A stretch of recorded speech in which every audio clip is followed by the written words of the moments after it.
we've been working on our reopening plan. I know it's been a while since we last did a video update, and we have staff coming back actually August 10th, and our first group of students in grades 7 through 12 will be returning on August 17th, followed by the rest of our students on August the 19th. We've been working on creating our reopening plan, and as you might note in the county here, in Warren County, there are a few districts that have had their reopening plan out, and part of our experience with this whole COVID circumstance has been those press conferences that the governor holds.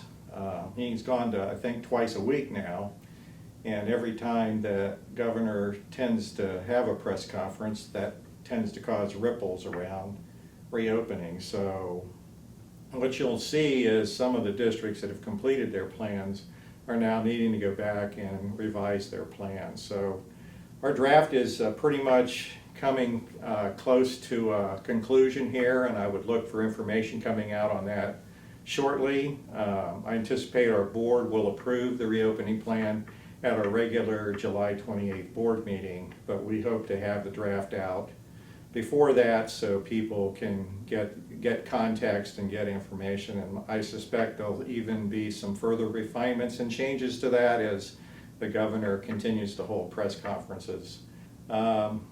There's a survey out right now related to our remote learning option, the Virtual Learning Academy, VLA. Our plan will have those two options in it, an in-seat as well as a completely remote option. There'll also be an intermittent remote plan, part of the plan in the event that we need to close down a classroom or close down a building or close down the district and go completely remote, as we had to do last spring. That is something that we would hope not to have to do, but as a parent and families, as you think about the coming school year, I would counsel that you should have all manner of contingency plans in place, as I know having substitute teachers this year is going to be particularly challenging, since many of our substitutes are in that age range where they may want to limit their exposure to being out in public, and we do anticipate a severe substitute teacher shortage. So if you would be inclined to become a substitute teacher, you can contact the Warren County ESC and get onto the list, because I think we will have a need. There's a lot of uncertainty around our planning for reopening this year. Obviously, we want our students back. Our teachers want to be back with our kids. That's who we are. It's what we do. As a group, we are pretty much creatures of a schedule and a calendar, and that's very comforting to all of us. And I think it is to our kids as well. I know my 4.5-year-old grandson is going back to his kindergarten school here this morning. He's really excited to get back and be around some kids.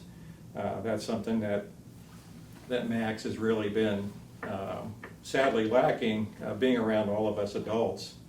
There's a special board meeting tomorrow night. The board is meeting virtually, so you can get that on Facebook Live.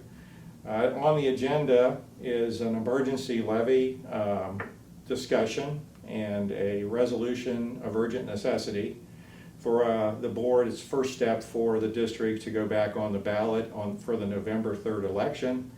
It is a renewal of the 5-year emergency levy that originally passed in 2011, and the board is going to consider placing that back onto the November ballot for the community to consider. There'll be another vote at the regular July board meeting.